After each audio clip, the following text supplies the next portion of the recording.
Chaotic or commanding, reprehensible or revolutionary. Love him or hate him, Donald Trump has had a very consequential 3 months in office. From domestic departments to international partnerships and trade, nothing has been off limits. We'll ask our panel to assess President Trump's first 100 days here on Counterpoints with me, Melinda Nucifora.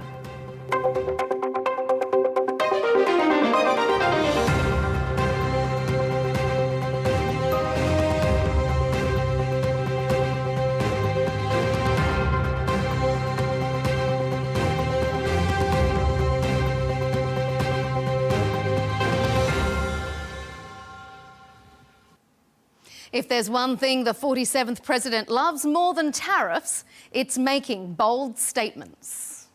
The golden age of America begins right now. I love you. I respect you. There's nobody I respect more. You're going to do a fantastic job. I call it a lot of different names, but it's really, in a sense, it's a rebirth of a country. It's great. It's going to be legendary. You watch. Legendary in a positive way, I have to say. America will soon be greater, stronger, and far more exceptional than ever before. Easy to say, but harder to execute and even more difficult to measure. One major opinion poll has his approval rating at just 40%, down 7 percentage points from February and the lowest of any recent president. And another has him averaging about 45%, a historic presidential low, second only to his first term in office. However, his supporters are adamant he's on track to reshape America. During his first 100 days in office, he's threatened to take Greenland by force, seize control of the Panama Canal, annex Canada. He's gutted the civil service and shuttered government departments, pardoned or commuted the sentence of convicted January 6 rioters. He's conducted mass deportations, upended US foreign policy, and taken a blowtorch to the global trading system. Oh, and let's not forget this big one, making America's showers great again. In my case, I like to take a nice shower to take care of my beautiful hair. I have to stand under the shower for 15 minutes till it gets wet. It comes out drip, drip, drip. It's ridiculous. The president has certainly been busy. Today on Counterpoints, we'll ask if America is better today than it was 100 days ago, and how the president has reshaped America's image on the world stage. Stay with us.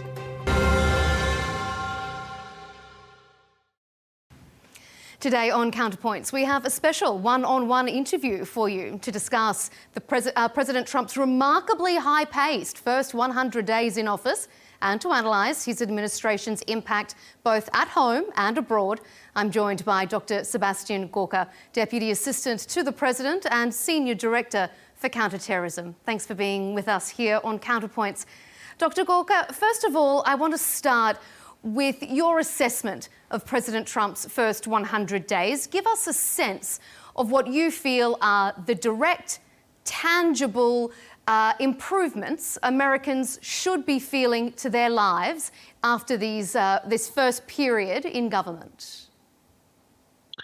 Well, there's so many things to discuss, Melinda, in general that affect all Americans positively. I think the most obvious one is the reassertion of national sovereignty. After 4 years of the Biden-Harris regime, we simply did not have national borders. We had between 12 and 20 million illegals let into this country, which was a threat to the survival of the nation. That ended at 1201 with the likes of Tom Homan coming in as the border czar, Stephen Miller as the Homeland Security Advisor, Governor Noem as the Secretary of Homeland Security. You've seen the incredible results. We have a more than 95% diminution of illegal traffic across the border, and we have deported hundreds of thousands of rapists, murderers, fentanyl smugglers back to the countries they came from after we designated 6 cartels and 2 gangs as foreign terrorist organizations. So the first things first,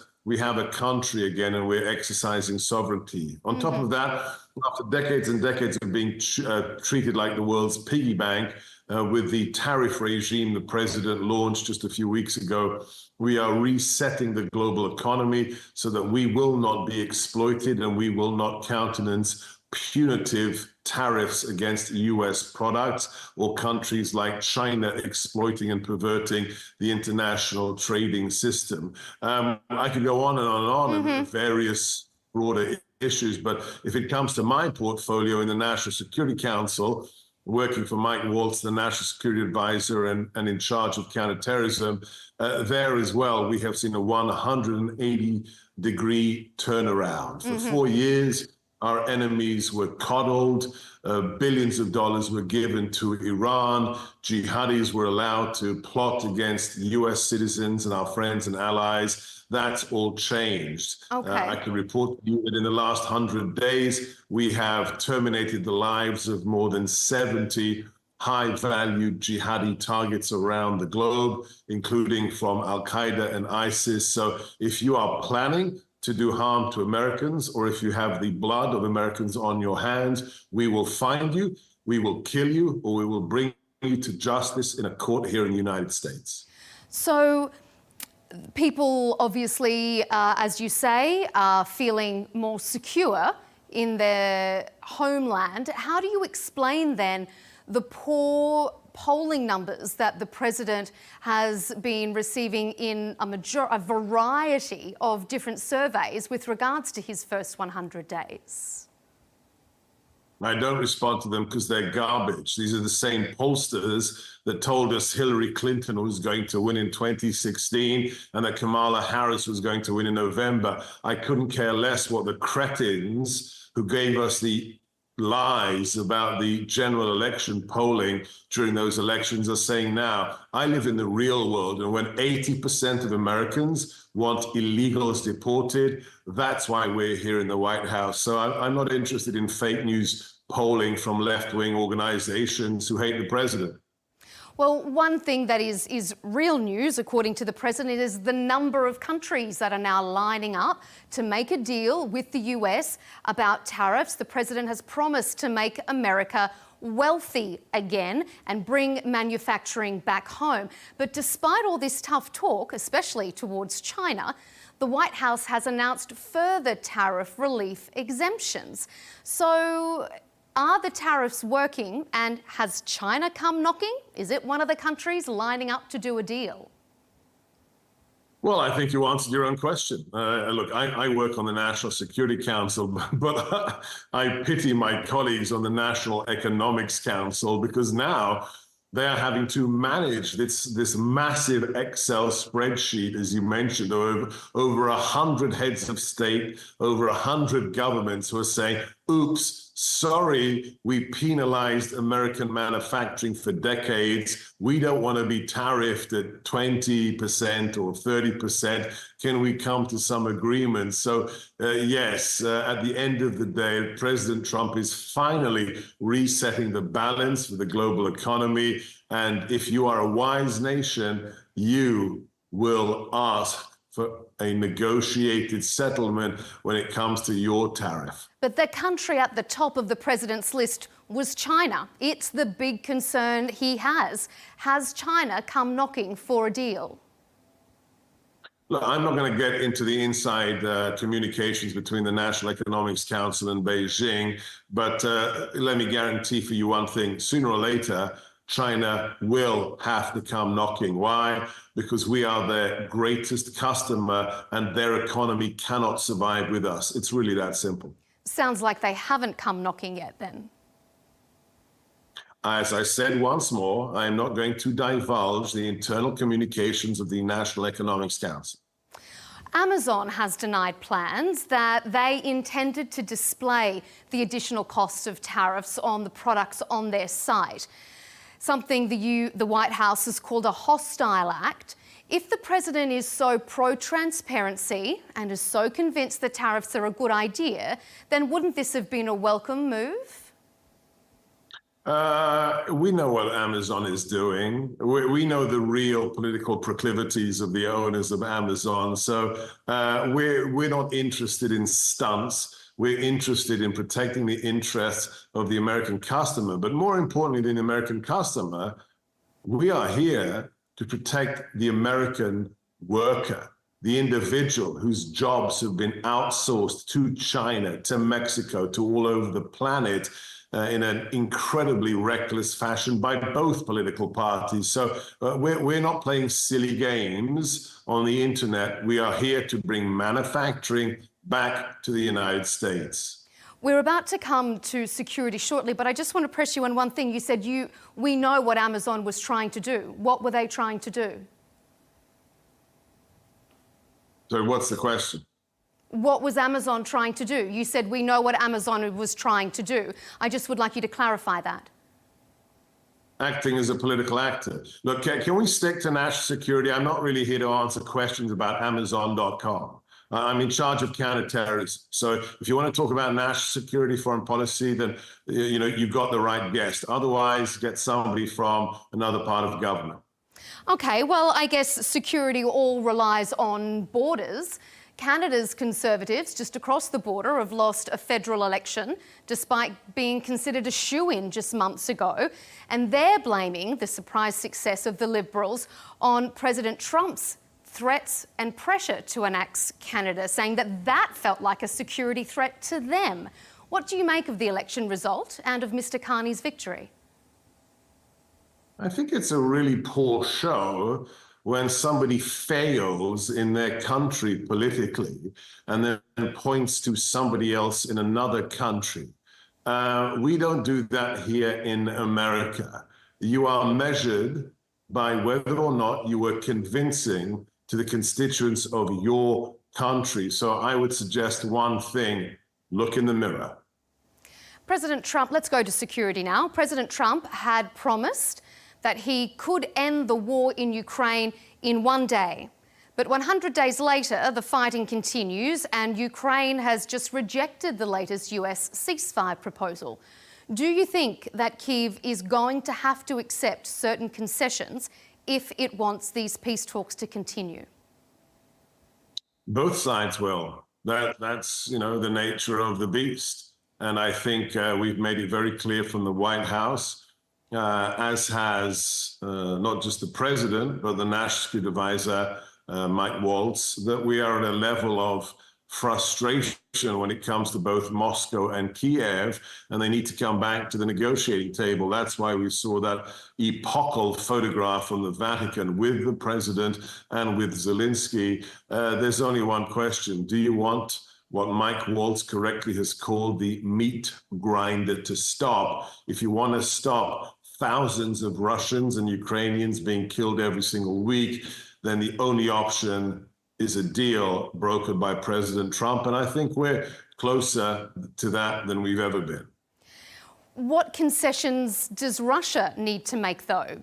Because even though publicly they're saying they're interested in negotiating, they continue to bomb Kyiv just as the US is trying to get everyone back to the table. So is Putin really playing the US for a bit of a fool here? The same Putin whose troops we killed in mass numbers in Syria in the first Trump administration.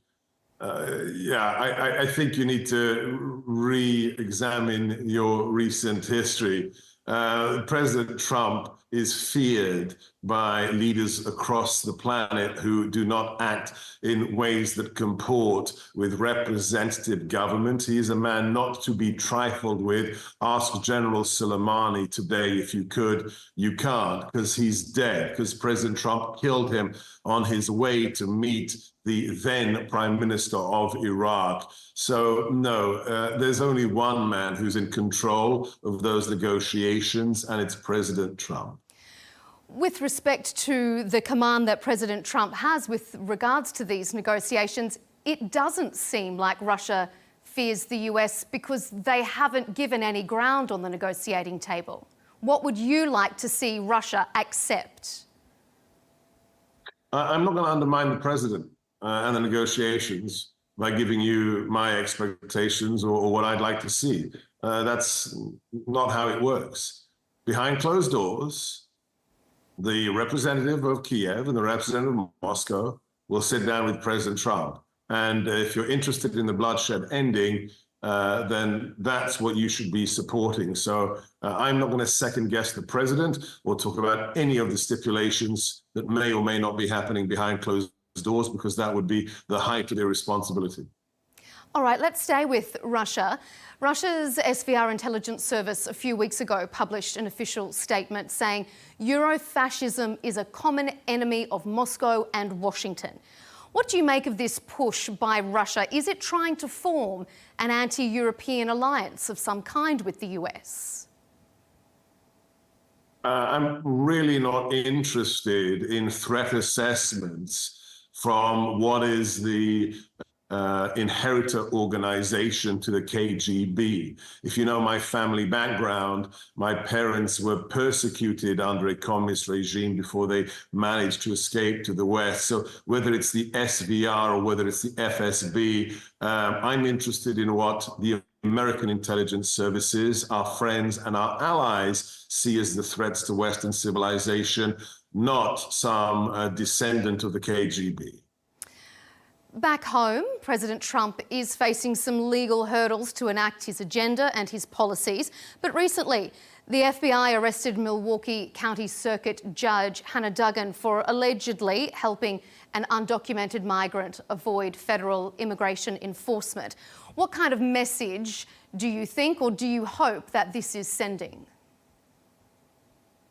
Well, we've heard from the other side of the aisle for nigh on 8 years now that no one is above the law. Well, we actually believe in that. No one is above the law, whether you're an elected official or whether you're a black-robed judge in a court. If you are aiding and abetting an illegal immigrant, according to US statute, that is a felony crime, and you will be adjudicated as such. You will be arrested, you will be arraigned, and you will be judged in front of a jury of your peers if you are committing a felony that is in contravention of federal code. And it really is that simple. Donald Trump has demonstrated that he can't be underestimated, despite all the challenges and the hurdles that may have been thrown his way. What are your thoughts on what we can expect from him and his administration in just the next year ahead? Let's focus specifically on that. 2025, what are the headlines that he wants to achieve? In the next 12 months, there will be a cessation of hostilities on the Eurasian continent. The fighting will end in Ukraine, God willing. There will be a continuation, round 2 of the Abraham Accords in the Middle East. Beyond that, we will see the revivification of everything that we did during the first Trump administration, and add to that a complete reordering of the global trade system, in addition to or including freedom of maritime transit off the coast of Yemen through the Red Sea into the Suez Canal, which is essential for the economies of all the world's leading nations. So those are the big muscle movements. Beyond that, we will see such a prosperity and period of growth for the United States and her friends and allies, the likes of which we've never seen before. So as the president said, it's a dawn of a golden new era. It is the renaissance of America. And if you're a friend of America, you will enjoy that along with us. You mentioned the Abraham Accord, so I just want to ask you a quick question on that. Has there been any expression of interest from other parties across the region to renew, to boost, to expand this? Anything bubbling on the horizon? There are not ones I can talk at liberty, but Give us a tidbit. Come on, Dr. Gorka, give us something. Sorry, I can't. That's Mr. Witkoff's mandate, our special envoy. Now we have the incredible Governor Huckabee as our newly installed ambassador in Jerusalem. So together, along with Secretary Rubio and the president himself, you will see new nations added to the Abraham Accords. It is a very, very exciting time for the Middle East. We know, well, we believe that President Trump may be visiting the region in a couple of weeks, mid-May. Could we be getting an announcement at that time, do you think? There are multiple announcements that we are preparing to make, especially with regards to the nations that the president will be visiting. But again, do not expect me, a deputy to the president, to tell you what the president will be announcing during his historic return to the Middle East.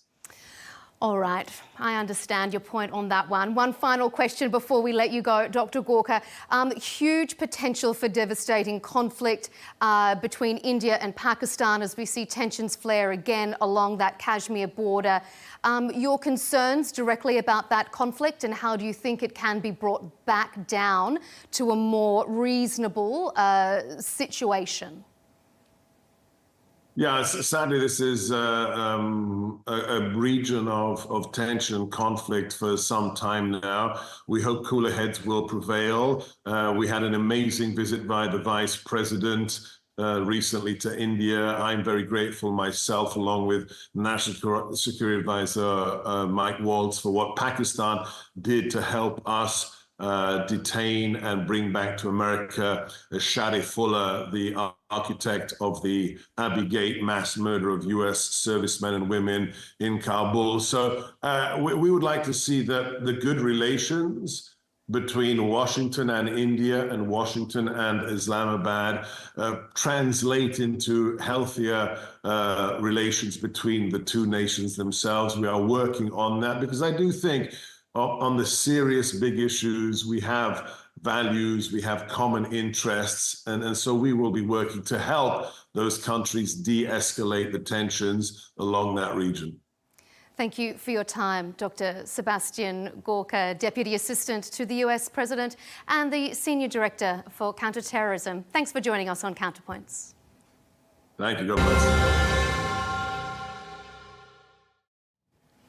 Well, let's bring in our panel now. Joining us to evaluate the President's first 100 days is Greg Swenson, Chairman of Republicans Overseas UK and co-founder of the Hamilton Society, and David K. Johnston, the Pulitzer Prize-winning journalist and author of The Big Cheat: How Donald Trump Fleeced America and Enriched Himself and His Family. Gentlemen, thanks for joining us on Counterpoints. President Trump was elected on a promise to radically reshape America. We've seen a record number of executive orders signed in his first 100 days, and his supporters say he's done more to fix the country's problems than any other leader. David Kay, let me ask you first. Is America better today than it was 100 days ago? Oh, no, we are much, much worse off. And I don't accept the premise you articulated about radical change to the country. He ran on promising lower food prices, lower gasoline prices, lower egg prices, lower housing prices, and he would solve the war in Ukraine in a single day.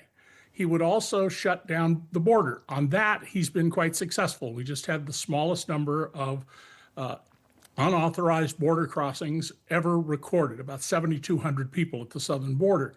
But on the other things, no. Stock market is down. We have thrown large numbers of people out of work. The government is radically cutting back on food safety inspection. The U.S. has much higher foodborne illness rates than other well-developed countries. We have reduced our efforts to fend off cybersecurity attacks by hostile powers like the Iranians and the Russians. And we have turned Canada, a pretty much lapdog ally of the U.S., into a country led by a man just elected as prime minister who says that the U.S. is now a hostile power. Inflation, though, has started to fall. That was a big issue. The latest reading from the Consumer Price Index shows it's cooling to about 2.4% in March from 2.8%. So that's a good sign? Yes, but that inherently can't last if we have the tariffs. A tariff is essentially a protectionist measure that operates like a sales tax, a national retail sales tax. And the estimates are that new car prices will go up about $6,000 a car. and many other products, because of the flat 10% rates, are going to go up. So I think you're going to see inflation rise going forward. And by the way, the big Wall Street firms are all saying there's a very high chance of a recession going forward. The academic economists are saying similar things. So I think there's fairly broad agreement that Trump's approach in terms of the economy is not working. And in terms of geopolitical strategy, it's not working. And by the way, one more element in this, we've stopped almost all humanitarian aid. We were giving antiviral drugs to people to control the MERS virus, which killed every third person infected, the Marburg virus, which is almost as lethal, HIV or AIDS viruses. Sooner or later, probably sooner, those pernicious viruses will get onto jetliners and begin hopscotching around the planet. So that will impose further costs. Greg, let me ask you to respond to what David Kay has been saying. Not a great picture painted by David Kay of his assessment of the first 100 days. What do you make of it? Yeah, I'm not surprised to see some pushback from the left or from media, as well as from the university crowd. I mean, those are institutions that have been really crowded with progressive left, philosophy. And so, the rest of the country is looking at, or much of the country is looking at, the great success at the border. The deportations are polling around 70. The economy, of course, will take some time. I don't really give President Trump credit for the lower inflation numbers because he's only been in office for 3 months. Typically, economic policy takes 10 or 12 months to really flow through to the economic outcomes. But it's looking at his first term, where his economic outcomes were phenomenal. I'm quite confident that the combination of fixing what's wrong with free and unfair trade, making it free, making it fair, combined with tax reform and deregulation, which works so well in his first term, you'll see some fantastic economic outcomes. I think that the trend right now is to worry about tariffs as inflationary. Well, a few things. One is, if they were so inflationary, why do the other countries that we trade with use tariffs? I don't see a rampant inflation problem in Germany or in China. In fact, China's suffering from deflation. You'll also see a liberation. We've already seen it just in the first 100 days, a liberation of the energy sector. That flows through to just about every part of the economy. Right now, Europeans are paying 4 or 5 times more for energy to run their businesses than American businesses do. But you'll see that improve even more for us and for the world as prices come down because of U.S. production.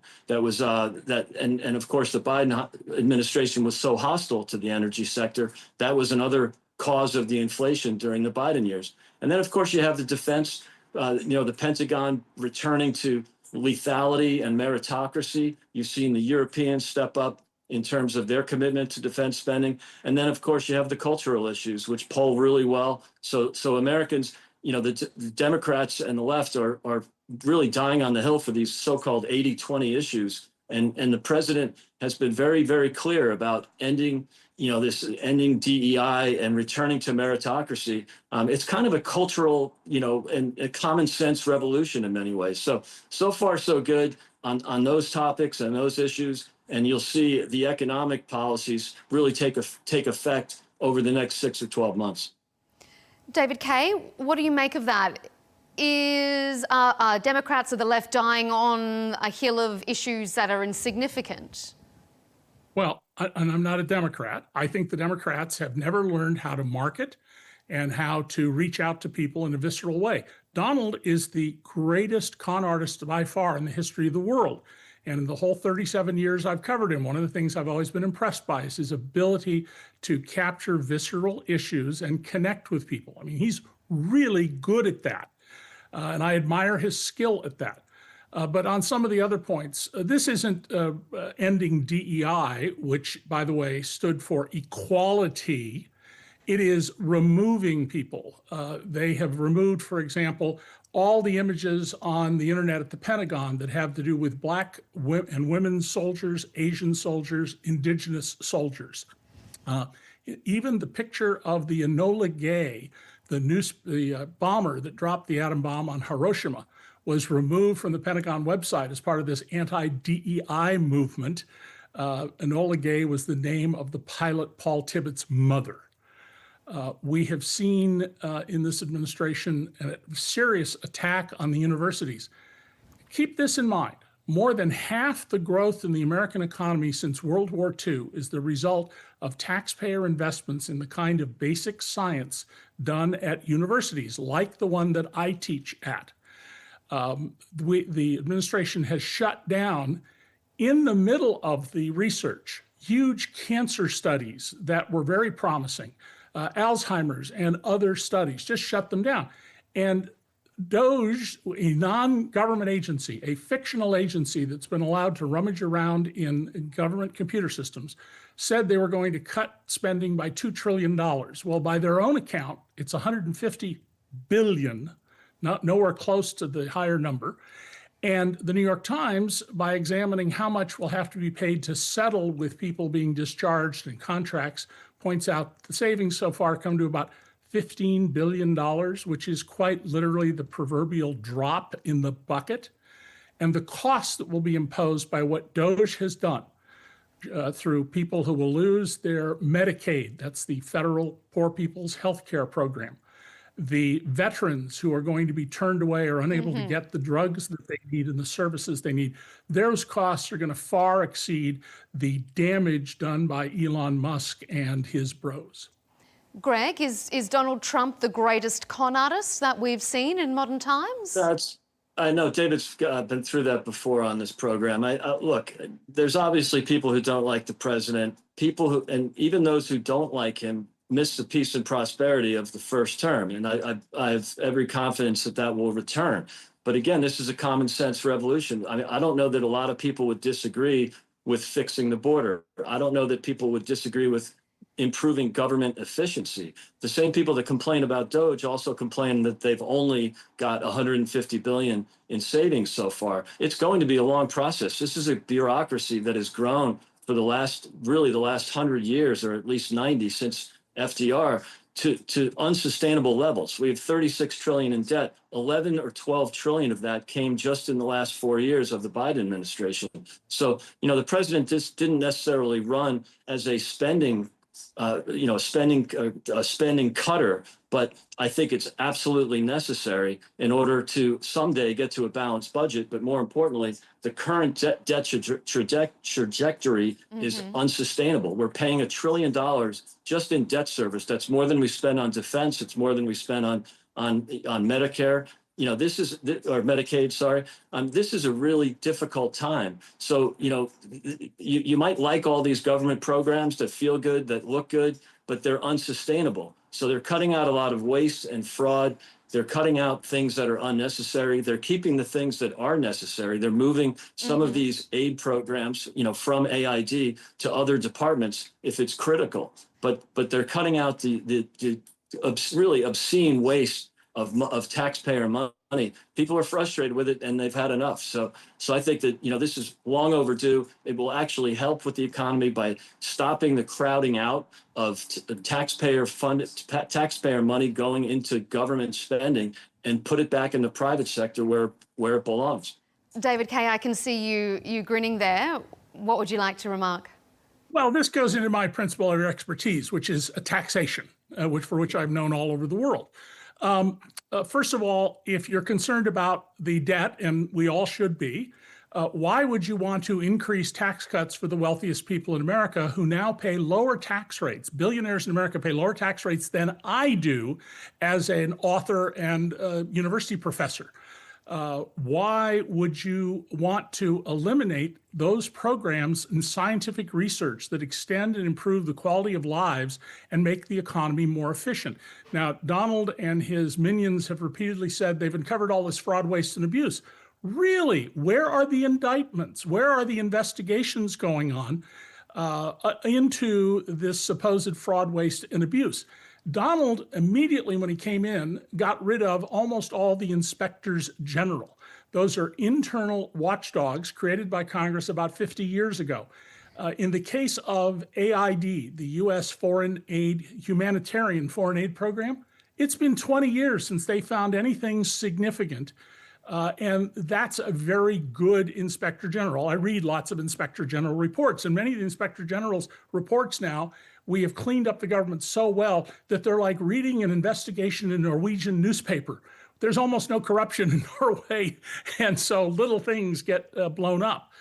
But most importantly, if our problem is one of debt, then we should be lifting taxes on people at my level and above.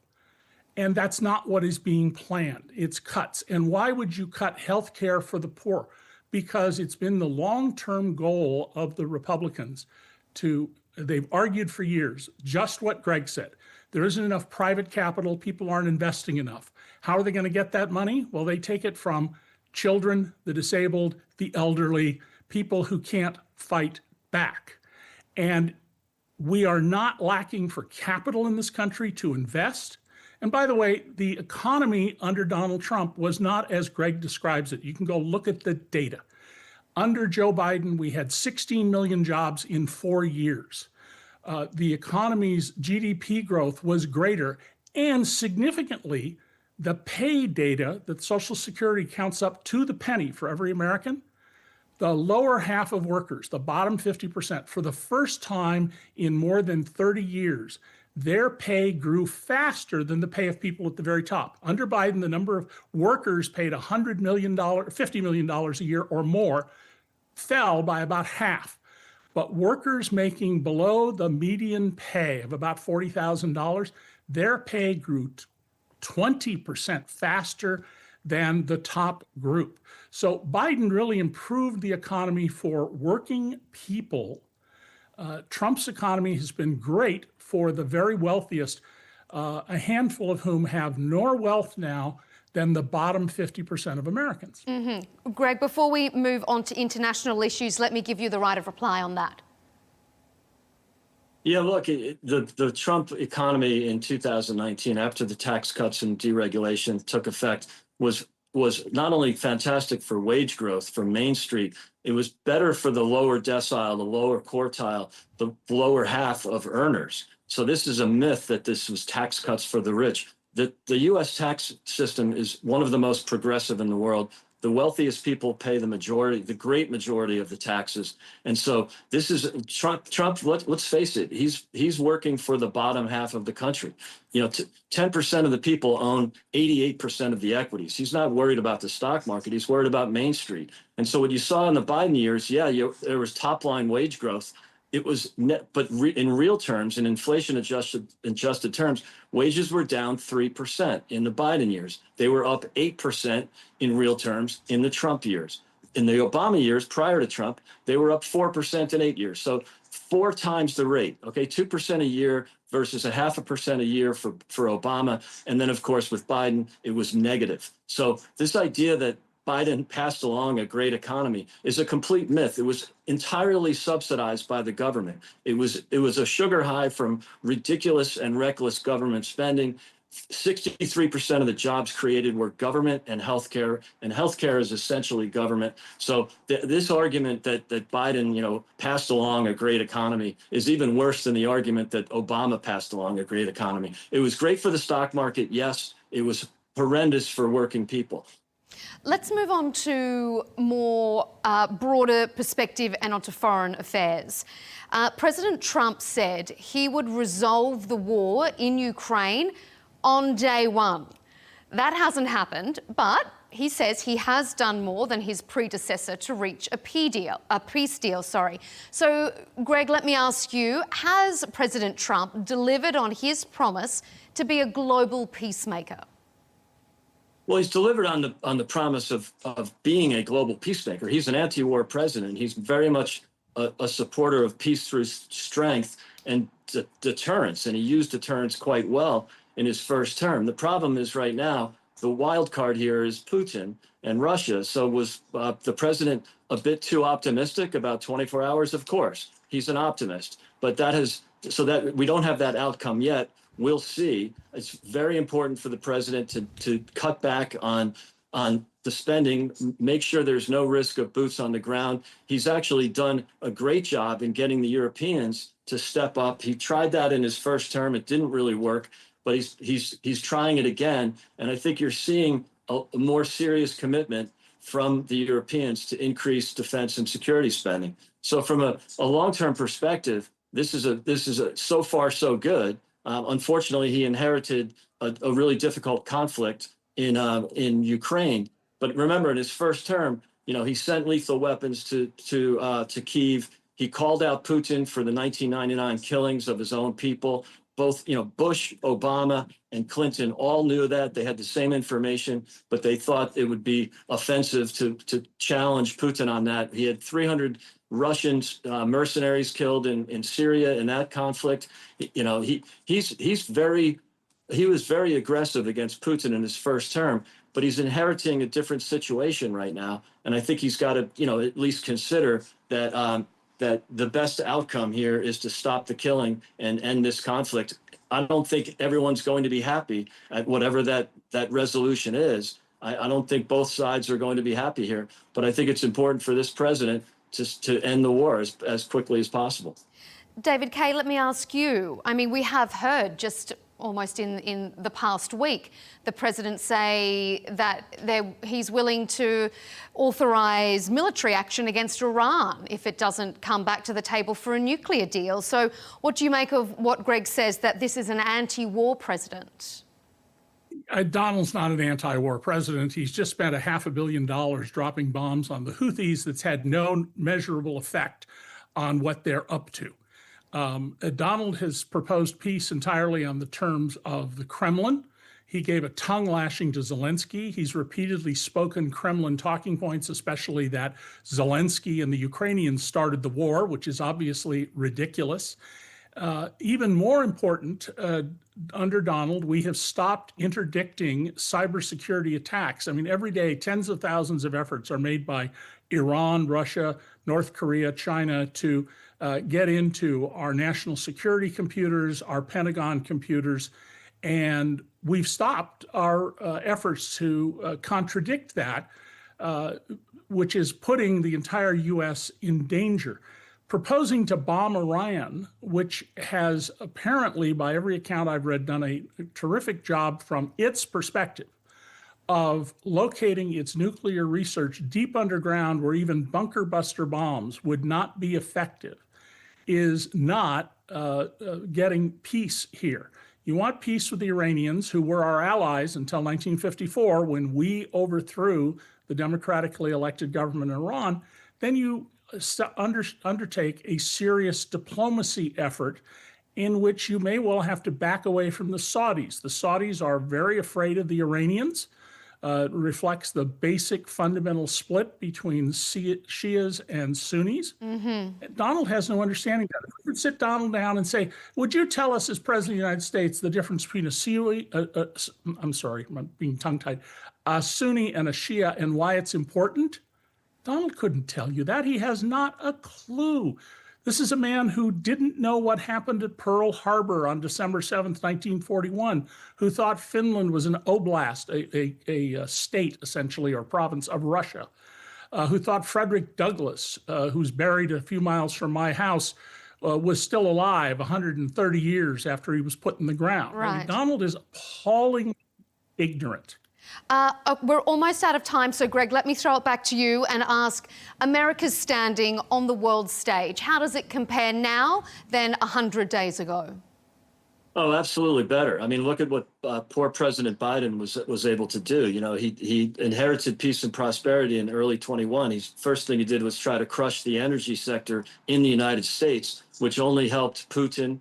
It helped the mullahs, the regime in Iran. It helped Venezuela export oil at higher prices. And then he lifted the embargo that Trump had put on Iran, and that helped fund the proxies. It helped fund the Houthis, which have been marginalized by President Trump and the Defense Department. So contrary to David's comments. And so, you know, the Hamas and Hezbollah, all funded by Iran, all thanks to Joe Biden cutting back on the sanctions. It emboldened Putin. We were essentially funding both sides of the Ukraine war by sending money to the mullahs who were sending drones to Russia. This is something that, you know, in many respects, self-inflicted wounds. Again, President Trump was very hostile, using deterrence and emphasizing peace through strength in his first term. He does use military action, but he does it deliberately and quickly and effectively, not getting into long ground games and forever wars. So good for him. Right now, Europe is going to look stronger. It might not look strong right now, but it will as they increase defense and security, and as the U.S. pivots to Asia and to focus on our really only notable adversary, which is China. David Kay, Melinda, wrap us up. America's standing. Go ahead. Well, I think America's standing has gone down in the world, and you can see that in surveys and polls all over the world. You can see it in the election results in Canada. And under Biden, and I was no big fan of Joe Biden, the U.S. became the world's leading oil producer. For every 5 barrels the Saudis produced, America produced 6. So the suggestion that Biden was hostile to the fossil fuel industry is just nonsense. Donald Fake news. is hostile. Absolutely fake news. It is true he was hostile to the energy sector. Absolutely was true. He only That's why we pivoted became the biggest after- oil producer in the world, Greg. Right. After We're he the biggest drained oil producer in the world. After he drained the petroleum reserve to perform better No, in the he midterms. didn't drain it. He took And- a little and bit then- off, which caused prices to go After- down, and he bought it back at a profit. He bought it back at a profit of billions of After dollars. 2 years of hostility, he finally capitulated. We'd be producing 3 million more barrels a day than we did under Biden. If he had not been hostile to the energy sector, he wouldn't do new leases. He wouldn't allow construction of LNG facilities. He shut down Keystone Pipeline. He shut down the sanctions on Nord Stream 2. So after Yes, and Trump put the Donald, sanctions on. the pipeline Donald shut down, by the way, he kept saying would create thousands of jobs, Greg. The whole point of a pipeline is there are almost no jobs. There are almost no jobs. That's why we want pipelines. They're efficient. Gentlemen, I would love for us to be able to continue because I appreciate how enthusiastic you both are about our topic today, but unfortunately we have to leave it there. We're out of time. I really appreciate your expertise and your analysis here on Counterpoints. We're joined there by David K. Johnston, journalist and author, and Greg Swenson, chairman of Republicans Overseas UK. Thanks for joining us.